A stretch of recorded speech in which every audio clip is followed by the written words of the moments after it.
Welcome, everyone, to episode 17 of the official podcast for Guardian 1, a Destiny group dedicated to the prosperity of Guardians everywhere. We broadcast live Thursdays at 8 p.m. Pacific, 11 Eastern, right here on twitch.tv/Guardian1 Network. My name is Remy, and tonight I am joined by River. I have nothing witty to say today, so does somebody speak Space Turtle? Oh my god, Crimson Warlock. Hey guys, what's up? Jez. Does not speak Space Turtle. No, I don't, apparently. I have to unmute twice. Twice it for the Horde. And Agrios and Dendros. Greetings, Guardians. We are going to be talking about all things Destiny, but first, housekeeping. All right, Guardians, thank you for listening in on the podcast, however it is that you choose to listen. Be sure to follow Guardian1 on Twitter at G1net. That's G1NET. And just a reminder to all of you that the numeral 1 is only used when Guardian 1 is mentioned in its shortened form, such as G1 Podcast. So again, that's G, the numeral 1, NET. In addition, be sure to check out the Guardian 1 website at guardian1.net. You can also send us feedback at our email, feedback@guardian1.net. We also have a Bungie.net forums group that's currently at 117 members. If you want to join, just search for the group name Guardian 1. Guardian 1 has its own clan, so if you want to join the Guardian 1 clan, just select the buttons that say Set as PlayStation Clan or Set as Xbox Clan after you join the group. We utilize the forums for comments and feedback, so be sure to join the conversations going on there. Big thank you to all those currently in the Twitch chat. We do appreciate you showing up. As Remy said at the top of the podcast, you can watch the show live at twitch.tv/Guardian1 Network. Broadcast every Thursday at 11 p.m. Eastern, 8 p.m. Pacific. Can't catch the live show, you can always go to the Guardian 1 YouTube channel at youtube.com/Guardian1 Network. Guardian 1 is a proud member of the Guardian Radio Network, so be sure to check out the Guardian Radio Network website at theguardiansofdestiny.com. You'll find all the different podcasts that's part of the network, including the flagship podcast Guardian Radio, Warlock School, the DoD podcast, TTL Party Chat, and the audio drama Ghost and Echoes. Start us up, Remy. Thank you very much, River. Yes, sir. I am super excited to get to the Bungie Weekly Update, which now has a new home on Thursdays, which means it releases mere hours before the live recording of this podcast. But first, I want to discuss a new level of hell I have discovered in the daily happenings of a Guardian in Destiny. And by this, I mean a few weeks ago, I had discussed purposefully dismantling a piece of gear in the hopes that I would get something that I wanted out of that. And then not, and then feeling this horrible sense of regret. Like I would like to discuss another section of this, and I'm going to go down the line and see if anybody else has had this happen to them or have done this to themselves. And you listening at home, if you have a story you would like to share, you can send it in to us at feedback@guardian1.net, and we will read the good ones on air next week. Also, you in the chat, Twitch chat, if you are interested in adding your own stories, please do. So this section is the section where you dismantle something on accident. Like, I've read a bunch of things on Twitter about this, like people saying, "Oh no, I've dismantled something that I didn't mean to dismantle," and I had only experienced dismantling something on purpose and being wrong. And this evening, I was playing on the Xbox 360. I really only play with my dad, and so my Titan is 29, and my Warlock and Hunter are 26. And today I received from the Nightfall we did, I got an insurmountable skull fort, and I was super excited because I've had it on my PlayStation character, and having an exotic helmet means that I really only need 3 pieces of raid gear to get to 30, so I was way excited, and I had to come to the realization that I had so much plasteel plating that I didn't need to put the bounties on these additional green pieces anymore to receive more materials from them when I break them down, but I did it anyways. To this chest piece, and then after I put my armamentarium back on, I deleted the legendary chess piece that I had fully upgraded and was saving for use with that insurmountable skull fort. And I don't know, like I was looking at the screen and the delete just kept going and I'm looking at it and I'm like, is this even the right piece? And by that time, it had completely dismantled. And I just thought, oh my God, I'm so stupid, like because now I have to go and buy another piece of armor from the Vanguard and then I have to level that up and then just more shards. And it's just such a pain in my ass, and I can't believe that I did this to myself. So this is it. I would like to start with you, River. Let's do it. Have you done type 1, type 2, both, or neither?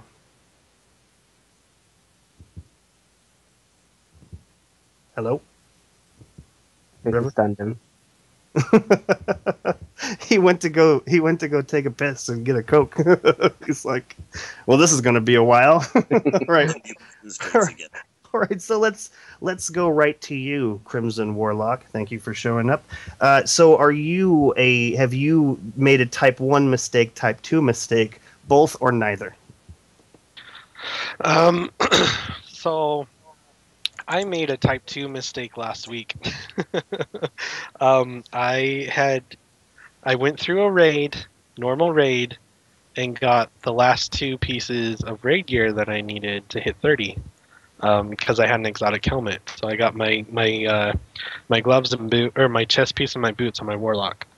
And I was so excited that I deleted the other legendary items I was using. So my old legendary chest piece, my old legendary boots, and then a few days later, people are like, "Oh, hey, you're going to be level 30, right? Let's do a hard mode raid." So I got invited to a hard mode raid, and I barely made it to 29 with this new gear. Because I deleted my old gear, and I was like, oh crap, like how am I going to make it to 29? So I actually held up the raid for probably about 20 minutes to finish some bounties to get the experience I needed to be 29, because I switched out all this old gear and I got rid of it. The other reason why I got rid of all my gear so fast was I needed the extra shards to level everything up. So I was so excited, and I just ran out of time, and I was barely leveled 29 for the hard mode that I did. So that was my mistake, and I totally did not even think about it until I was in trouble. So yeah, I've made that mistake. It kind of hurts. It's a panic attack sometimes, but it was something I laughed at a few minutes after I realized my error as well. Yeah, I didn't start laughing. I actually still haven't started laughing. The first probably 3,000 words out of my mouth after that was the F word. So I couldn't hack it. Like, it's not even a huge mistake. It's not even like I deleted the exotic. I'm going to go buy the same exact chest piece from that guy, but it's just, oh my God, that was so much work. Like that was so much shards. Like, it's just flush. What a horrible feeling. What about you, Jez? Type 1, type 2, neither or both? That just increases the replayability, Remy. That's all.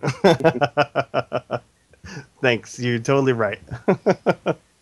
What about you, Jez? Can I make up a new category at type 3? Do it. Where I completely was like, okay, I need to start leveling up 2nd and 3rd Titan for the raid coming up. And I'm like, okay, so I start doing that. I start moving all my gear off of my hunter, and then I got it all off, and then I deleted the character, and I realized, oh crap, I forgot my legendary sparrow from the raid. Oh no. So I didn't dismantle it. I deleted the character with it still on it.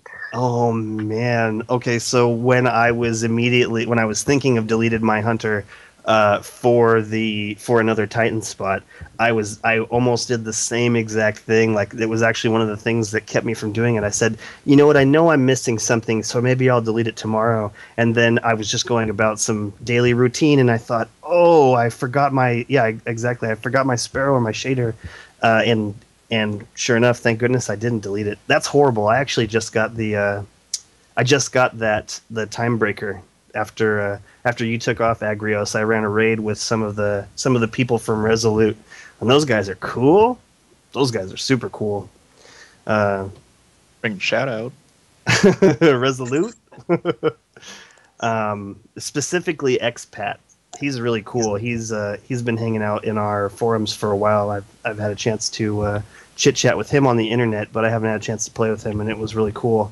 And you know what was really crazy is I took my Warlock last night, and on top of that, like, I was so excited to jump in because at first Agrios was like, well, you know, if you want to go take that, you know, take it. And I said, no, you know, I don't want to start a raid right now. It's kind of late. But then I checked back right before I logged off, and they were in the raid, and they only had 5 people. And I said I'm in, and I jumped in, and they were so happy to see me. And it was a really good time. I forgot where I was going with that. It was just so awesome. I'm ready to go back and play some more. Where were we? Oh, okay. So we were with Jez. So you deleted the whole character with that piece on it. I like that. Type 3 is nuts because Type 3 is not. It's not a single piece. Oh my God, what have I done? It's like it could be any number of things. It could be any number of anything. Thankfully, I went on the character and I went and bought all kinds of white gear so that I could tell that it's not any red gear on it before deleting it. Oh, that's brilliant. I've actually been really hoping for a way to mark certain gear, but that's really a great idea. That's really a great idea because that'll stand out like a way sore thumb. You could do that with weapons too. I'm going to do that. You heard it here first, unless Jez has told other people. No, I think this is the only time I've ever said how I made sure I took all the gear off. Man, that's a really good method. That's a really good method. Thank you, Jez, for sharing. Let's go, Agrios. Are you type 1, 2, 3, all, or neither? Well, I haven't really deleted anything that was any. Back when when I was still pushing all blue gear on my Warlock, I know I deleted things I didn't mean to then because everything kind of looked alike to a degree. But it wasn't ever anything I was like horribly like, oh my God, I just, get another blue item and level it up. I just know I accidentally deleted the one I had leveled and was currently using instead of the one that was completely not leveled and I meant to delete. One time, though, I had a panic attack. I almost accidentally deleted my Might of Multi-Tool. Oh, man. Yeah, it was the first exotic I had gotten. So it was the only exotic in my inventory for a long time. I got it the second week of Destiny. And when I finally got a second exotic and had it equipped, it makes those other exotics go kind of a darker color.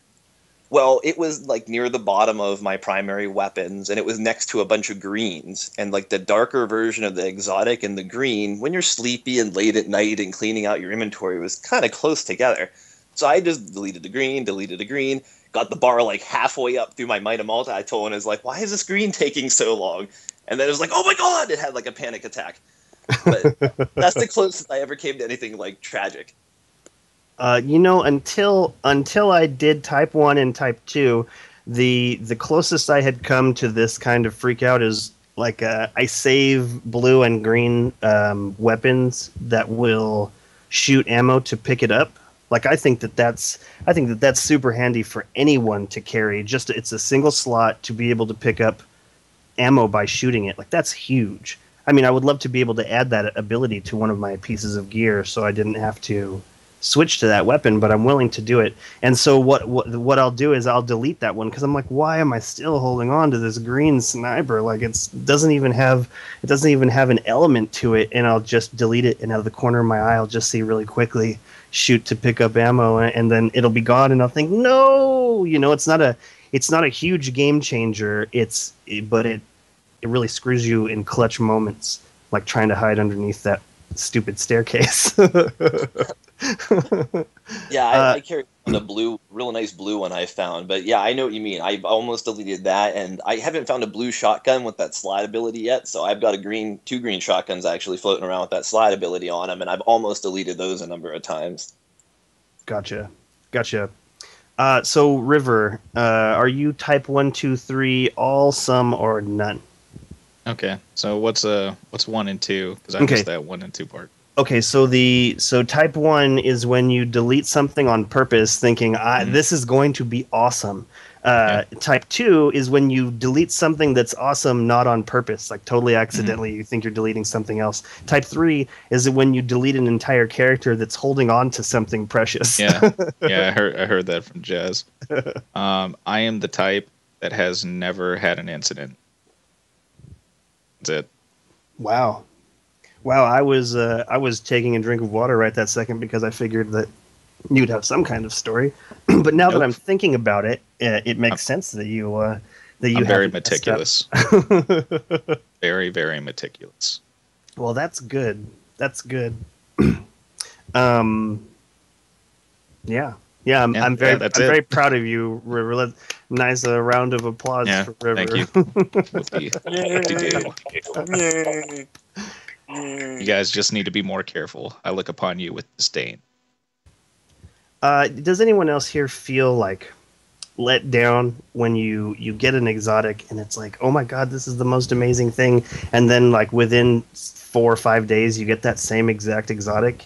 Like, because I got Red Death from a random legendary engram drop the other night, and then when I did that raid last night, I got Red Death again. Like, it's not even, I haven't even upgraded it. Like, I know that I'm going to keep it because I would like to have one on each of my characters, but it's just, it could have been Thunderlord. That's really what I want right now. Actually, what I want right now is Icebreaker, and Zor's coming tonight. Oh my god, what is he going to sell? I watched a person get Last Word last night, and I thought, I would like that weapon. Anyone here have Last Word? Is it awesome?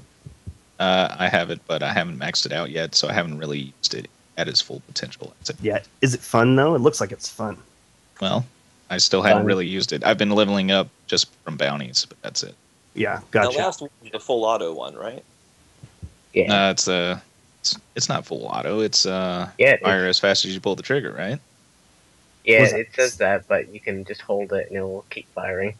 What? Oh, awesome! Garbage. That sounds dangerous. That's garbage. It's got to be the freaking Wild West. It's got to be a semi-automatic, and you just pull the trigger as fast as you can. That's better. No, it's fun though, especially once you get into hip firing while auto firing. That sounds awesome. That sounds really cool. I wish that Red Death had an auto fire. It sounds like the Red Death sounds like one of those tub cars where you see it's just got the giant wheels and just this open engine cage. It sounds like one of those, and it's really fun, but I don't know. Up in the chat, Bell Bunny says her hubby has it maxed and he loves it.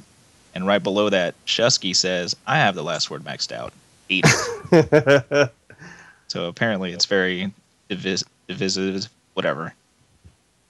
It's interesting to see different people's takes on weapons because Jez was all about that vision of confluence, and when I got it, I was really mostly let down. Is it cool that I have a primary weapon with an element on it? Absolutely. Yes. Super cool. And in solar burn situations, it's going to be amazing to have, but for the most part, it feels kind of weak. Like, it doesn't have very big of a kick. Like, I want kind of a big kick.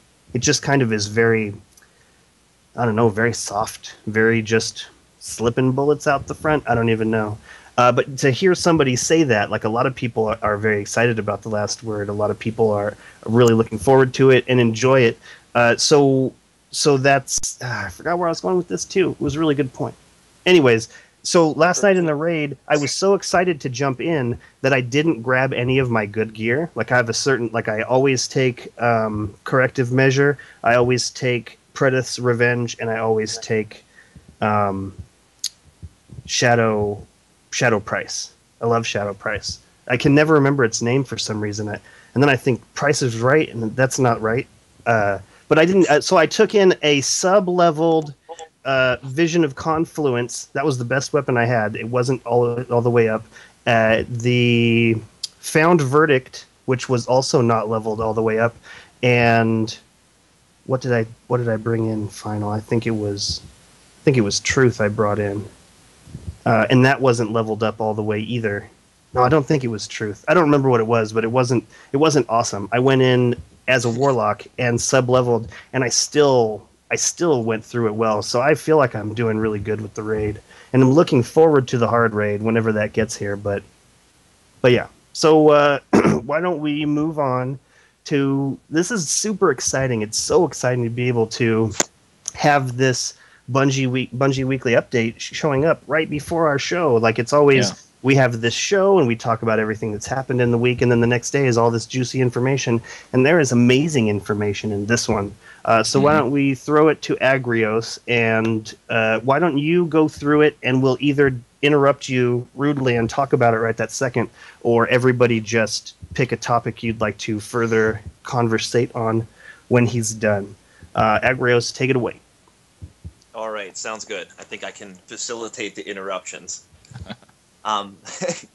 First off, before we get lost in the details of Destiny, I want to start off by mentioning the Legend of the Week. He's a Guardian who really has it out for the Hive. Omega XVII 11 to date has killed 32,486 Hive Knights. Wow. What was that number again? 32,486 Man. Hive Knights. I don't suppose anybody on this panel knows how many Hive Knights they've offed in the course of their games, do they? I'd have to look it up in my grimoire. This is something we should do every week. Then when they show that statistic, we'll pull out that statistic for each of them. Sounds good. Moving on. Moving on. So we'll get into last week's weekly updates. Normally, what we review this time, but we have the grand ability to review 2 weekly updates at once during this show. So I'm just going to flow right through them. They kind of go together. Last week's was really just an introduction to this week's. Last week, they said they were prepping some packages for deployment, and they promised that several bundles of joy would land on us in the weeks to come. Things that they had previously mentioned, channels for talking to match-made teammates, exotic weapons that are stronger and more interesting to upgrade, new gear to let you slip into something a little more legendary, and the things which await you in the dark below. There's several other things that they had kept secret up until that point. New shaders for your gear, ways to preview items before you spend your glimmer on them, greater chances of showers in public spaces, which, from what I understand, is when the enemies move against each other. Adjustments to some arenas that need better traffic flow, or some areas, that need better traffic flow. New economies to equip you with upgrade materials, fixes, patches, and other invisible technical evolutions. And maybe even a more generous Cryptarch, though they assure us that he'll still be sort of a bastard. They kept it short and sweet and wrapped it up with a feature with Sam Jones, head of World Art, and an extensive art gallery detailing the Dark Below DLC that's to come. Awesome. This week, they made it clear that they were wasting no time acting on some of these promised packages. And in fact, they couldn't even, as we said, we have the update a day early, and that's its new permanent home. It's up to you whether you want to call it the Thrup date or the Thursday, but that's apparently a bit of a battle in Bungie. Both are terrible. Right, both are terrible. Both are terrible. I absolutely agree. Right, you're both wrong. So, should we come up with a better name for the Thursday update for them? Maybe we should Probably. ask people in chat and our viewers to come up with a better name for them and help them out with that. I like Yeah, that a lot. Let's try that, or like a forum post even. Oh, or maybe we should come up with the top ones, and we'll put a vote in the forums, and then we'll let people decide. That works. Yeah, awesome. So today was a rare scheduled downtime for Destiny, and Bungie has used that time to prepare for the upcoming DLC and other major changes to the game. There was even an official update to the Destiny app, improving the menus and some technical issues with it.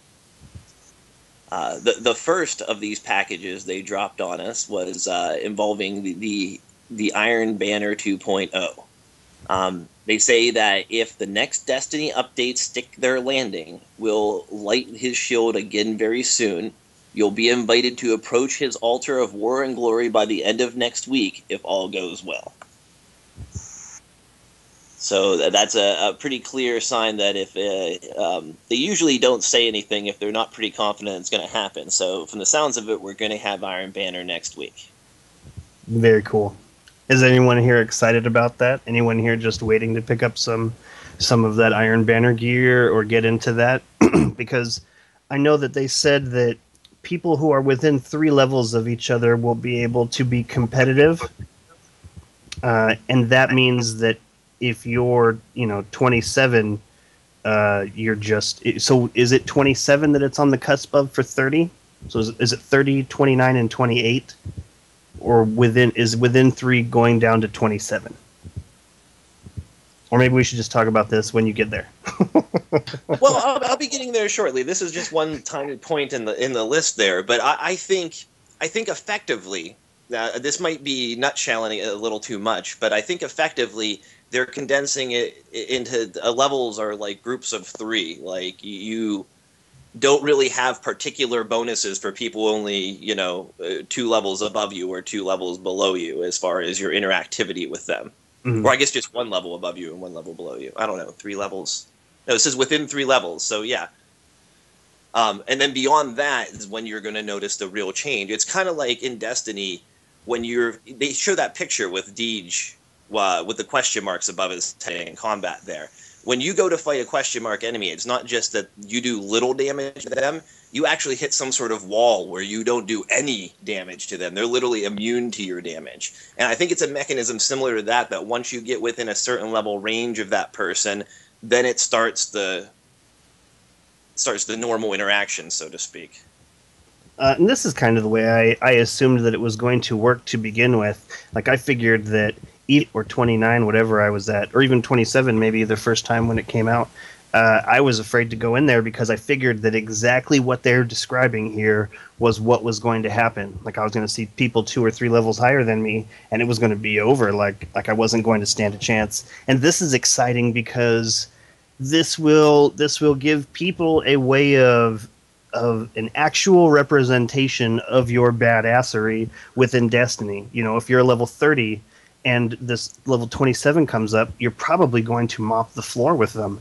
But imagine, if 3 level 27s take down the 30, that would be an exciting battle, something that you could tell your friends, something that you would remember, something that would push you to interact with Destiny more. And that's cool. Think about the one-man armies that will just mow through these people who think that going into Iron Banner at 24 is a good idea. I agree. I say one thing I did note that I found interesting. It said lower level players wielding fully upgraded weapons should still be considered a very credible threat. So I think that you can help make up even level difference by having good leveled weapons. For instance, in your scenario, you're saying about a 27 and a 30. I actually think the drop off would be like a 26 hitting a 30 would feel like he was fighting a boss, so to speak, like they say at one point in there. But if he has, a fully leveled Soros regime, and that, level 30 just is barely at level 30, and, maybe it doesn't have his, well, I don't know why he wouldn't be running his best weapons and whatnot, but he doesn't have an equivalent weapon to the Soros regime, we'll say. That 26 or 27 would still be a credible threat because of the fully leveled weapon in their hands. Interesting. Well, the way that they mentioned it, it kind of sounded like the attack tells you how much damage you're going to do, but your level and your armor depends on how much damage you take. So someone with a fully leveled weapon is going to do just as much damage, but they're going to die a lot quicker. That's what I got from what I read. Right. Well, here, I'll run down the list for everybody. There you go. Power does matter. No, really. It really matters.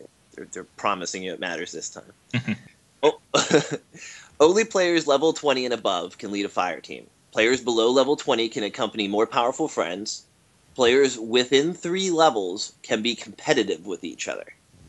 So I think that means, like, when they say can be competitive with each other, I think it means it is more based on skill on a one-on-one battle who's left standing than it is based on the level distance when they're within 3 levels. Then they go on to say, your defense rating affects how you take damage. Wear your best, highest rated armor. Players out of your league will seem like a boss. Your attack rating affects how you inflict damage. Equip your best, highest rated weapons. Lower level players wielding fully upgraded weapons should still be considered a very credible threat. 2 things I want to note in this thing. If you're looking at the Bungie weekly update for this thing, the way it's bulleted, there's 2 sub bullets for defense and 2 sub bullets for attack. So whenever they say wear your best armor, your highest rated armor, that's for defense.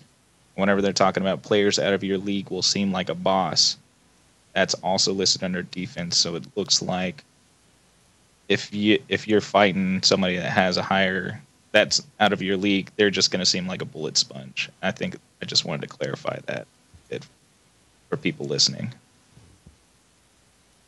Awesome, thank you. Mm-hmm.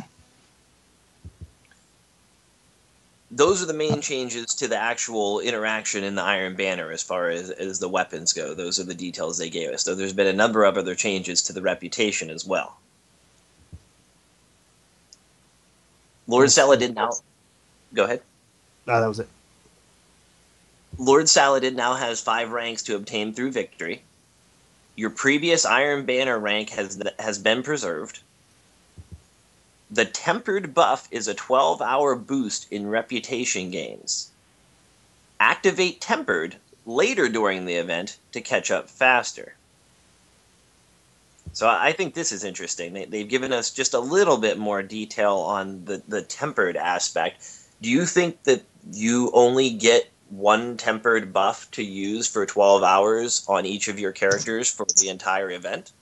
I think so. And it's worth more later in the event? Because that's how I took it. That's how I take it, too. So unless you're not going to be online, it's the smartest to wait and use it. But I guess then you risk not getting to, your goal for the Iron Banner. Well, not only that, but isn't each time you play an opportunity to gain like a legendary piece of equipment randomly? Yes.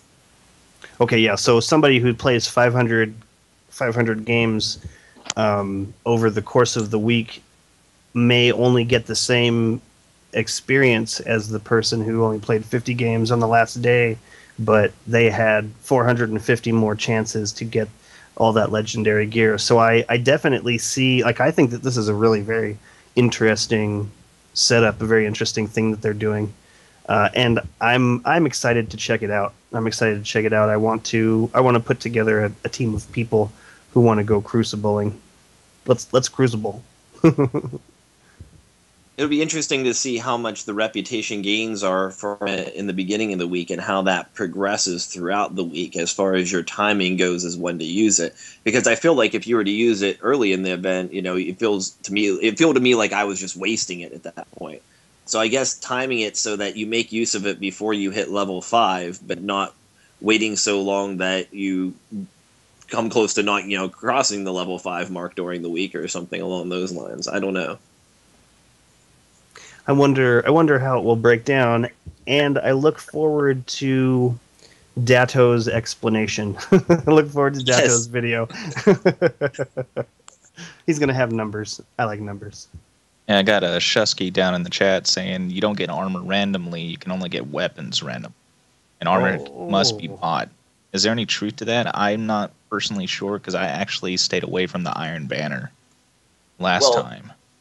In the Iron Banner last time, you would get, I believe you still got the random Crucible gear, like the same armor you got in the normal Crucible while you were playing the Iron Banner, but the actual unique, legendary things you want, weapons or ships and things like that. Mm-hmm.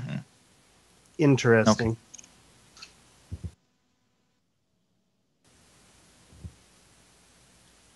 So then they continue to go on to talk about the Iron Banner rewards. This is what we were mentioning there as far as getting the weapons, and now you can increase your rank to unlock better gear. I believe they mean through purchasing it through Lord Saladin. You can reforge those weapons that you, at least the ones that you earn through the Iron Banner, and it will reset the progression, but add new perks. Or not add, I guess change the perks, change to new perks. And you'll be able to earn gauntlets and boots to move you closer to level 30. So from the sounds of it, you perhaps only need a raid chest piece now in order to meet 30 if you pick up your 2 items from the Iron Banner.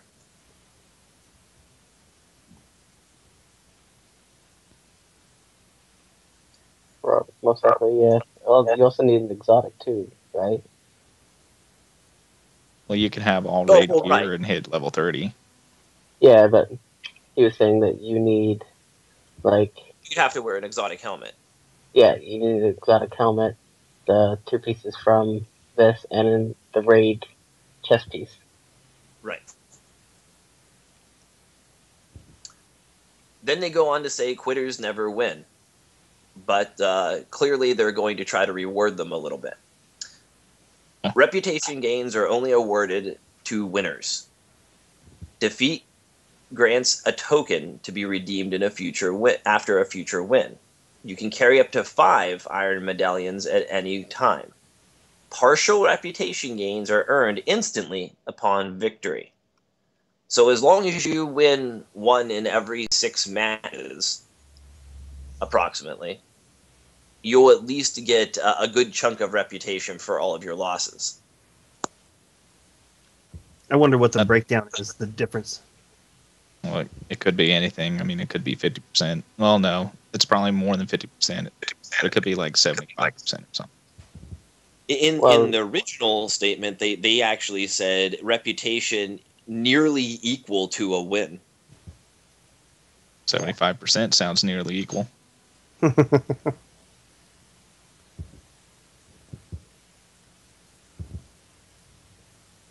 Strike while the iron is hot.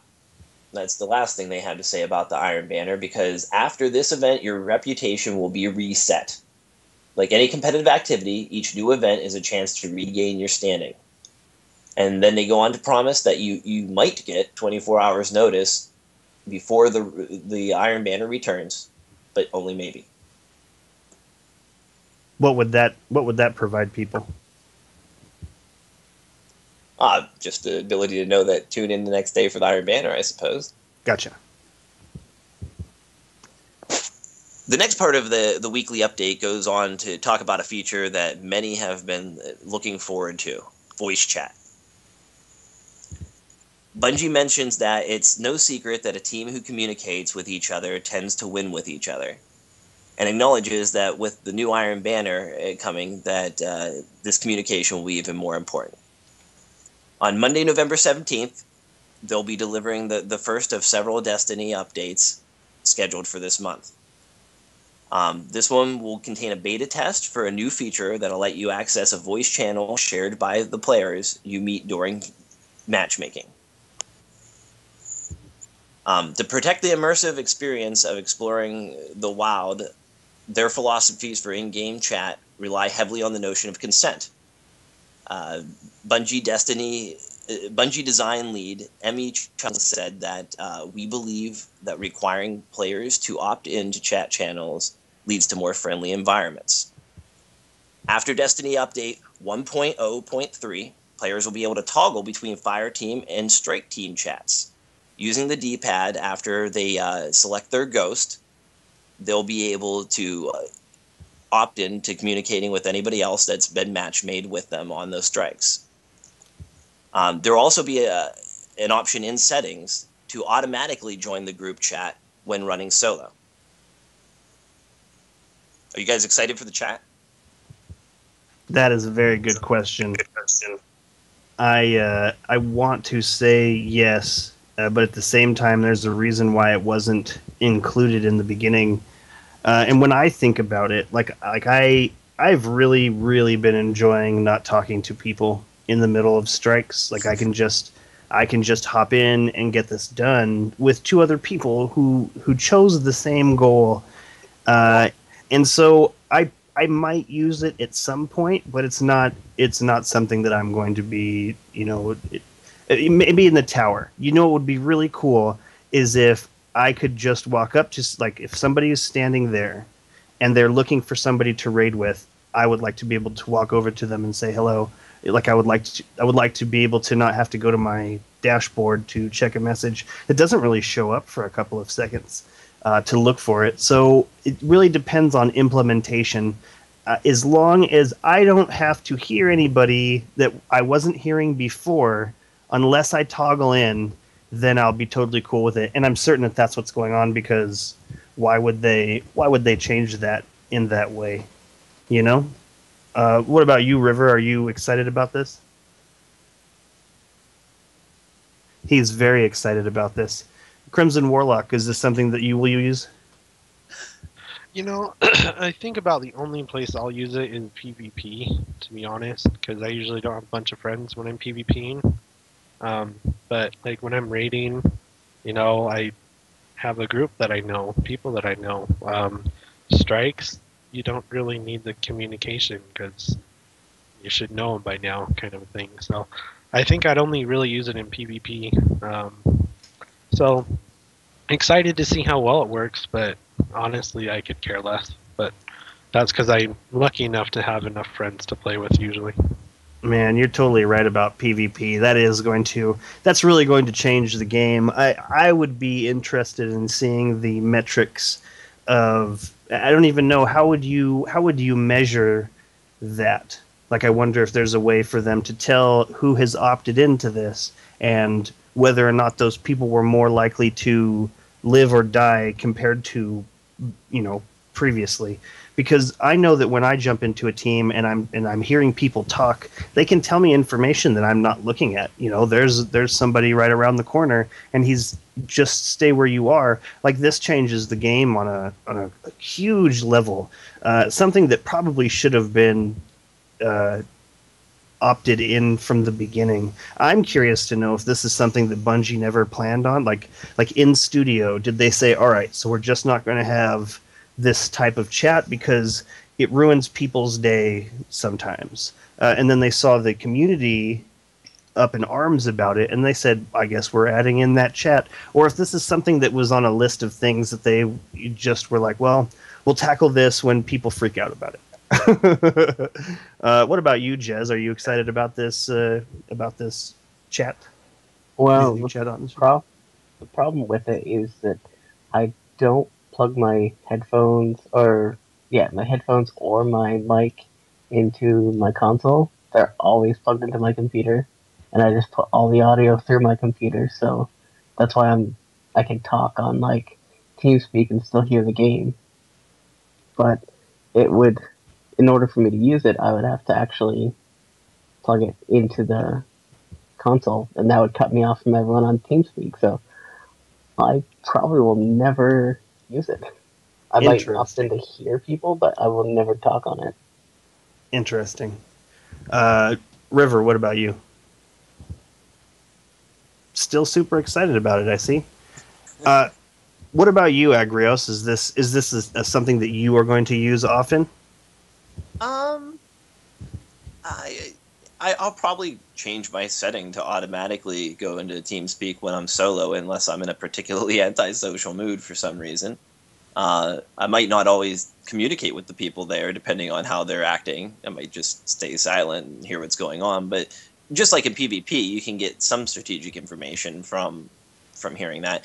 And now it doesn't seem as important when I'm running like a high-level character, but when I'm running a low-level character, like on level with the strike, that kind of information can actually, be particularly crucial. Or it'll just let somebody know you're down and can use revived, or when you're clear to be revived, things like that. Like, those were all things that you had no way of communicating before. Yeah. Yeah, too true. Too true. River, are you still with us, or or no? All right. We've lost River. He's grabbing a beer. It's cool. Why don't we move on? And if we have some time, we'll throw it back to him. Sounds good.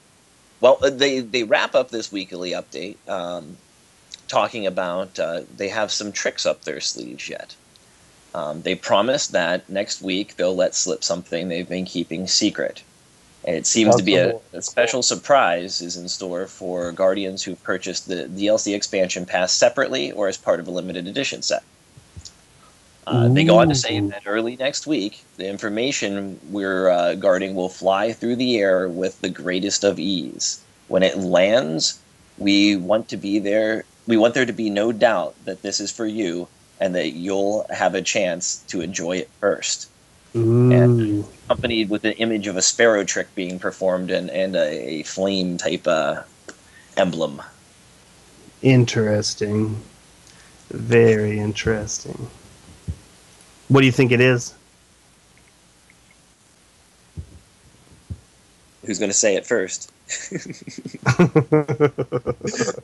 Well, obviously, I think it's it's an emblem and a sparrow and a jetpack. Oh. I can go along with the emblem and the sparrow, but where did you get the jetpack from?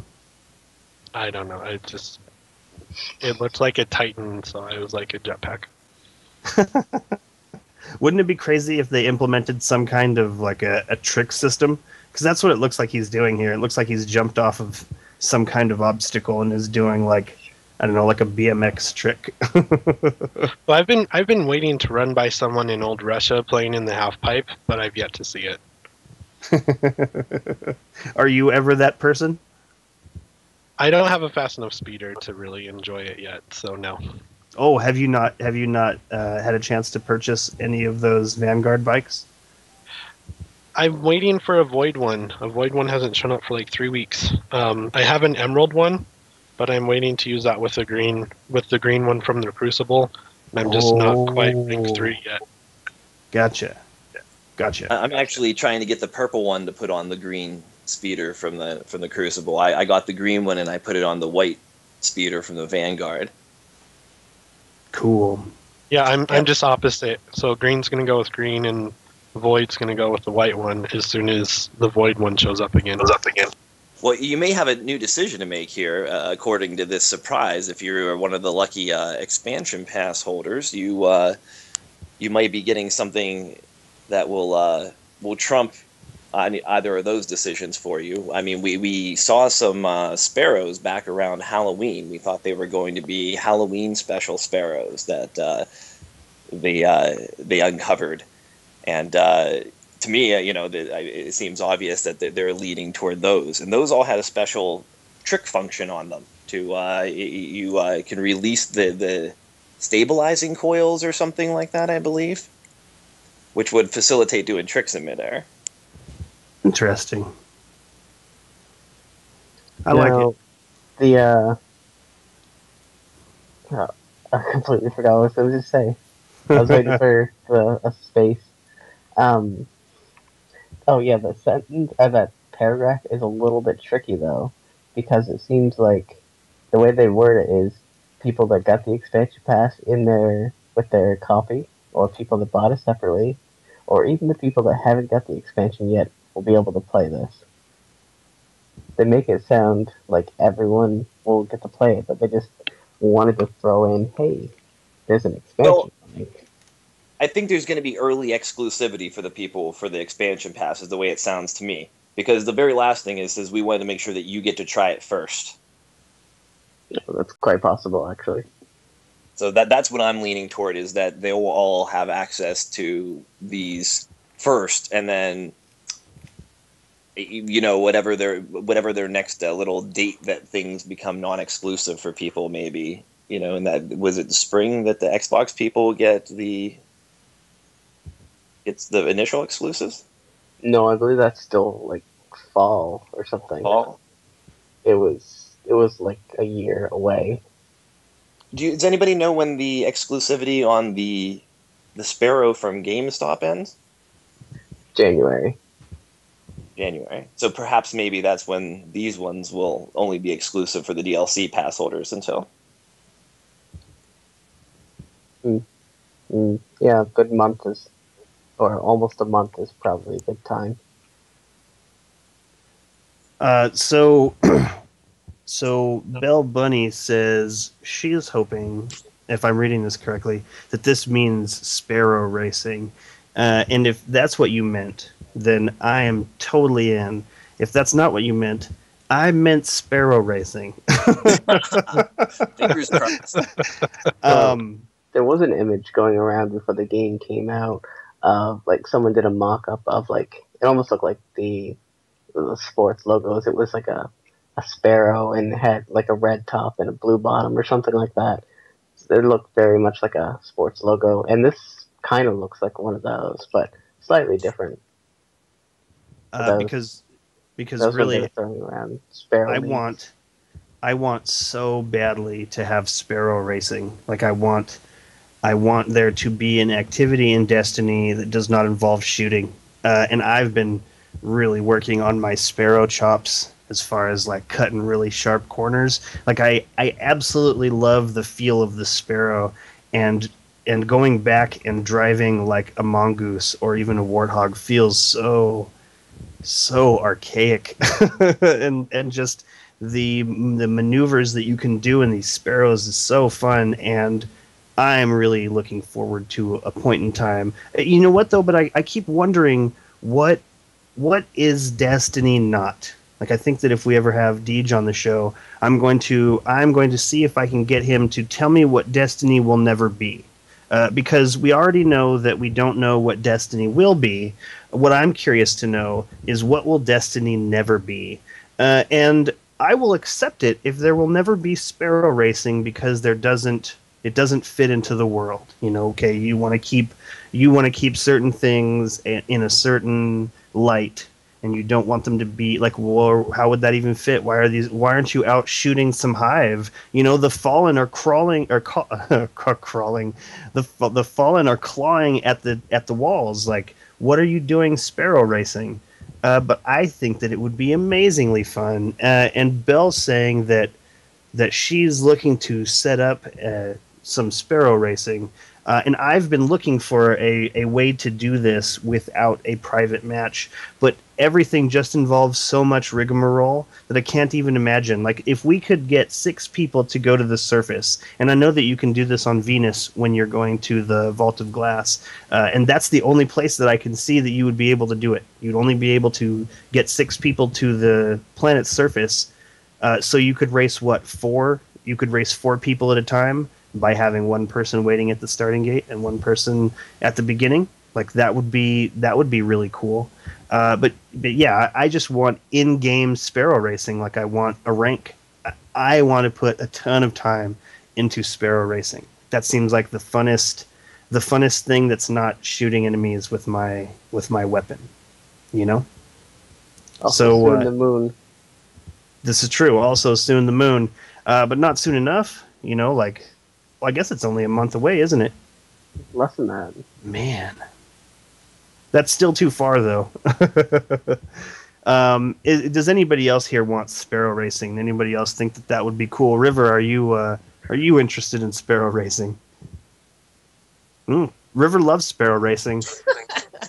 Warlock, what do you think about sparrow racing? I mean, would you do it? Like, if there was a place where you could hop into like a hopper, just like PvP, except for it would be you racing sparrows versus other people. Are you excited about this? I would do a Tony Hawk trick show. I'm not sure about racing, but you know, who can do the most 360s after launching off the half pipe? I'd do that for sure. All right, but I'm going to put you in charge of that. I'm not a big race fan, but if there was a trick mode, man, I'd do that for sure. There are some racing games, not like racing games, but games like Tony Hawk or something like that, where doing tricks increases your speed. So it like also comes with the risk reward of if you don't land the trick before you land, you will crash or something. So they could do something like that. That would be like a combination of a trick system and a Sparrow system racing. That would be really cool. That would be really, really cool. What do you think about this, Jez? Would you race at all? Is this something that you'd be interested in, or you'd stick your nose up at it? I probably will do racing, but I'm not sure how much I could devote my time to it, because I'm not sure how much fun in the long run, depending on how complex they implement it. I'm not sure what I'll get out of it, but if there's the right reward, I will.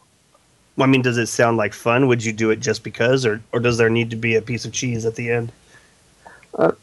There kind of needs to be a reason for that type of thing, just because it's just, I don't know. There's not really any. You can't really work towards anything while racing, and half the game things in order to drop random loot to get random gear to randomly get good things. So we'd have to have like first place gets a blue, and then second place and third place get greens or something. Something to just kind of like know that you're still doing something that's worth doing. Yeah, you're totally right. This game is set up to and shoot things. so what if you were racing for like a Sparrow shader or a new legendary Sparrow or something? I mean, I'd do that. Yeah, cosmetic things like that would be great. Oh my god, I've got it. This is what I want to see. I want there to be another person who comes to the tower for some set amount of week, and I want it to run, identical to the way things have been running now. Like so, Saladin shows up. This section of the world is open. You get to interact with him. There will be armor, like racing armor. Oh man, this is so cool. I would love to see some racing armor. And then, like a racing shader, and like this could be really cool. This could be really, really cool. Bounties? I don't know. There could be so much just in this one aspect. But does it even fit? And is that one of their metrics? Are they never going to support something like the first thing that I saw that supported my idea that there could be things that maybe not fit in the game was that Jack-O-Lite. There was no real reason for there to be a hive-looking pumpkin on our head. That doesn't, it doesn't. I don't think that fits in the game any less than Sparrow Racing. What about you, Agrios? Is Sparrow Racing something that you would do? Yeah, I wholeheartedly agree about your comment with the Jack-O-Lite and stuff like that. I think the fact that this is Earth, I mean, we know this is Earth. It's not like some other fake world that's not supposed to be, the world that we live in now. So they have our history to go on. I mean, they're all about the Golden Age and trying to figure out what happened. So, I mean, most of what the Guardians do is about history. Oh my God, you're totally right. They would celebrate ancient traditions or try to uncover this information. That just seems natural to me. And not only that, but in apocalyptic situations, which Destiny really is an apocalyptic situation, people always have to do things to keep their spirits up. Like in any emergency wilderness survival bug out bag situation, you'll see a deck of playing cards on the list, and that's simply there for entertainment because humans need entertainment to pull them away from all the nasty. So I think that's how that Destiny and Sparrow Racing fits into Destiny. Oh man, you're totally right. That's a really great point. That it could be taken from our past.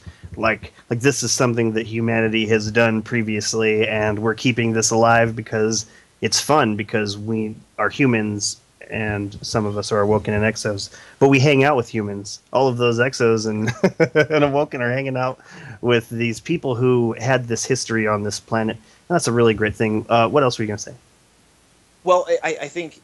My dream for the way Sparrow Racing would work in Destiny, or at least my initial dream, I like your idea with having a whole vendor and getting real elaborate with it. But as far as the way to introduce it, I was thinking something along the lines of a public event. It's advertised throughout the half of the areas on a planet, and it has like a 2-minute or 3-minute time or 2-minute timer or something like that, and it tells you where to go for the event. And standing there is like Lord Saladin or something like that and says something along the lines of, battle doesn't only take place with weapons guardians, prepare yourselves. And at the end of that 2 minutes, the Sparrow race starts from that point and loops the entire planet. And the first one back to Lord Saladin, looping the entire planet, wins blah blah blah. He gets ascendant materials. The next person in line gets strange coin or mode of light, rare materials. Handle like a public event in that regard. So all the guardians in that area can all report to that public event location to race. I like that. I like adding an element of randomness to it in that it showed up as a public event. So in that case, it should probably be rewarded the same way. Like specifically if it's taking the place of an already scheduled public event, kind of like those pikes do, or the when the enemies move against each other. Like I think it has to be something that people want to do. And I don't necessarily want to have to eliminate the target as a public event, but I'm willing to do it because I want those rewards. So I think that would be the similarity. Like I don't really ever want to see eliminate the target when it shows up as a public event, because then I'm looking around for other people and hoping I can do this. And why did I choose my low level character? Like, so I think it would have to be something that they chose like that. It would have to be something that they want to choose, and I think that I don't know. I see people scooting around on their sparrows all the time. I don't. I want to. Oh, you know what? Let's move on. River. So did you have a? Are you excited about sparrow racing as a possibility in the future? And do you think that it fits in Destiny as far as this is something that they can get behind? This is something that they want to promote. Yes, and yes, because I'm a fan of mongoose races. Oh, that's right. Thank goodness. I'm talking to people like Jez and has no idea about the wonders of the mongoose race. But seriously, that was half of my time in Destiny. Halo. I loved racing. It would just it took the same kind of competitiveness, but it changed the vehicle as a pun. Like it made it. It was just so much fun. And what I really liked about Mongoose Races was how you would have the guy on the back with the rocket launcher too, and you would just launch other people. Everybody was invincible to a certain degree, but you would blow up people, and mongooses would be flying all over the place, and people are trying to hit those checkpoints and stuff. So much fun. Yeah, crazy fun. So much fun. But we're not going to see that in Sparrows, of course. Yeah, well, we're not going to see that in Sparrows. That's very true. I really like Agrios's thing with the public event.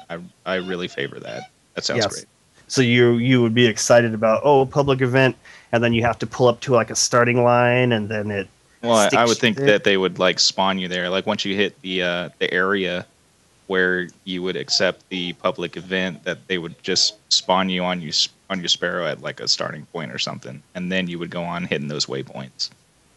I thought it was like a ring, like the worst stat, and everybody would have to stay in the ring. If you left the ring before the race started, you'd be disqualified. Like a block. Yeah, I like that. Have to sit in. Mm-hmm. Okay, so in that case, there would have to be a way to regulate it, because if you showed up, if you were the only person in an area, then there wouldn't be a reason to have a race. Maybe it would be something that was triggered only after there was a certain amount of people. Like if there was 5 people waiting for or 4 people waiting for a public event, maybe that's when it would trigger. Like it would be something. What's that? The race could actually have its own timer. So if there were only one person there, they'd simply be racing against the timer, and the timer wouldn't be that hard to beat. Oh, I see what you're saying. That's not a bad way of looking at it. Planet back to Saladin. Interesting. Let's start wrapping this up. What else you got, Agrios? That's about it. That's where they wrapped up the weekly update for today. It's a hefty chunk of promises they made, and we should find out early next week where this is all going to go.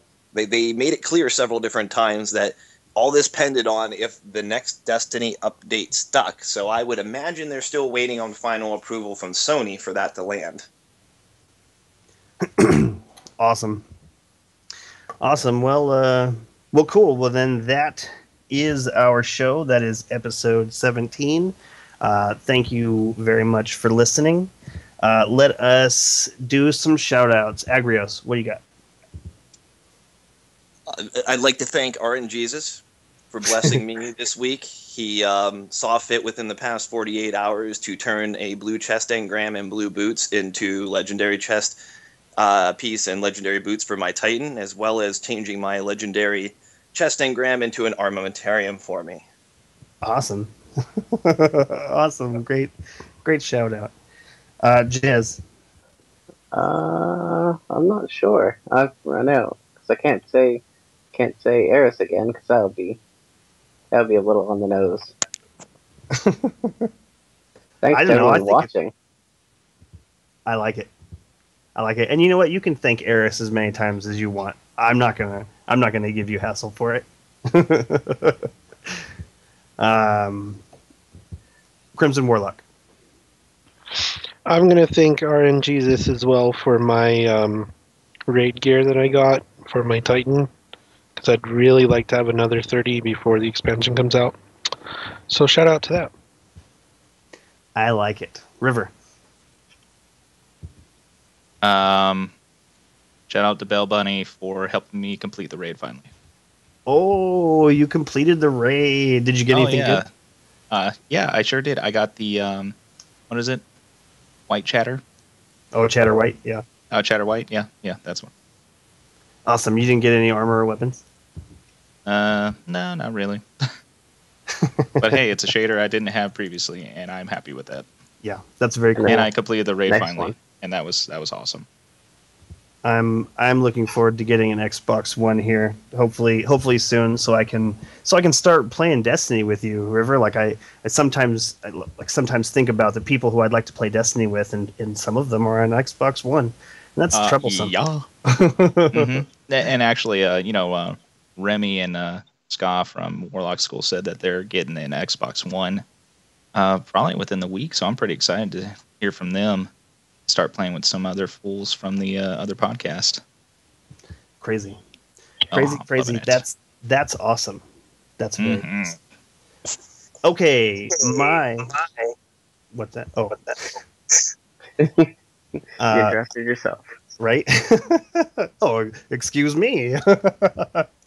I would like to shout out to Agrios, who is on the panel, and also Sharks 3D Man, because we've been playing a lot of Destiny, and I've been able to go through this Nightfall without, adding additional stress to my life. And we do the heroic and the weekly, and it's really been great playing with you two.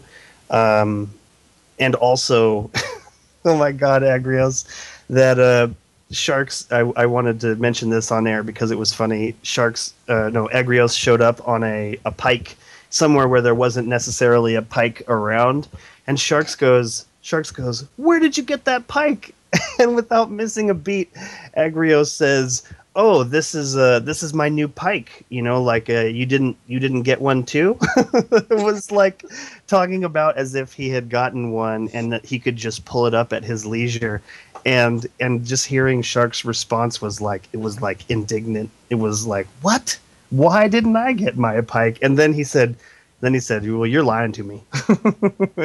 The ruse didn't last very long, but it was funny, and I laughed, and I hope you're laughing too. But with that is the end of our show. I will wait 1 second.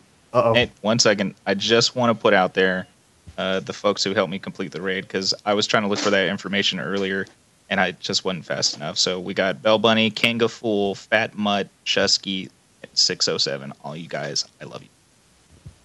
Outstanding. Starts and presses. Yeah. Hey, that's wanted to get that in there Guardian real quick. That's what we're about. Guardians helping Guardians. Yeah. Right? Guardians helping Guardians. So I'm excited to pick up that Xbox One and play with you guys because, I don't know, not many people are on the Xbox 360. Like I see Ra plays on the Xbox 360, and another girl that I met, Miss Arizona.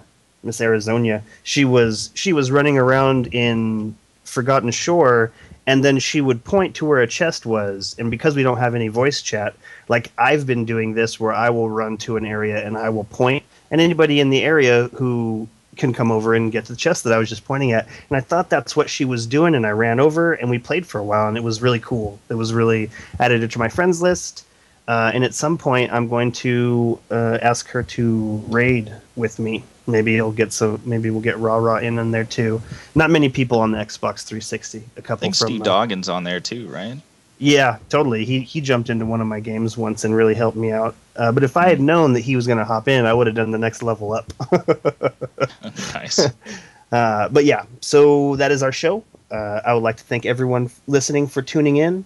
I hope you enjoyed it. If you have any questions or comments, please send them to feedback@guardian1.net, and we will see you next week.